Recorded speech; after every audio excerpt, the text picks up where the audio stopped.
Any plan for London won't work unless it has at its heart policies not just for the men living in this city, but also for the women in all their colours, regardless of their gender identity or sexual orientation, or whether they are disabled or black or whatever their socio-economic background. For the first, I suppose 15, 16 years of my life, like I suppose many of you here, I was closeted. You had to be. It's the 1970s, 1980s. So you know a good deal about how it works. When I had my first job, which was in the city, of course, one was totally closeted.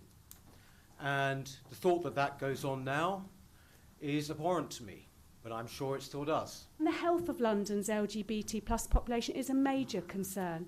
We will continue to push for City Hall to have a greater say over London's health services and push for greater investment in mental health services across the capital too. But of course, housing is a major problem amongst young Londoners, with as many as 1 in 4 of London's homeless young people identifying as LGBT+. Marriage equality was a huge step forward for human rights, but in too many settings, LGBT+ people still face lack of opportunity, outright discrimination and marginalisation. I'm very proud that the Green Party has always been at the forefront of fighting for LGBT+ rights. We were the first party in England to officially support marriage equality, and our Green Assembly members successfully pushed for the recognition of civil partnerships in London before anywhere else in the country.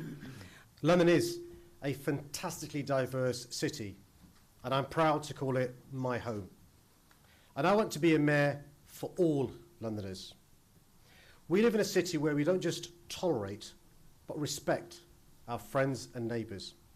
Where else would you get an LGBT fundraiser in a pub for a Muslim candidate for Mayor of London, as I just had the other week at the legendary Royal Vauxhall Tavern? Many of our campaign's big issues, housing crisis, rocketing transport fares, air quality, jobs and skills, are important to London's LGBT community.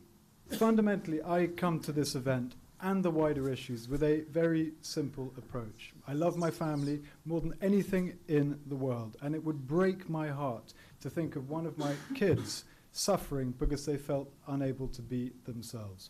And it angers me that homophobia even exists. It's extraordinary in this day and age that anyone could believe that they have the right to police, morally or otherwise, decisions by other adults that have absolutely no bearing at all on their own lives. It just makes no sense. And I'd like us to strive to reach a point here in Greater London where events like this, where this hustings seems anachronistic, where it is rendered obsolete by a change in society.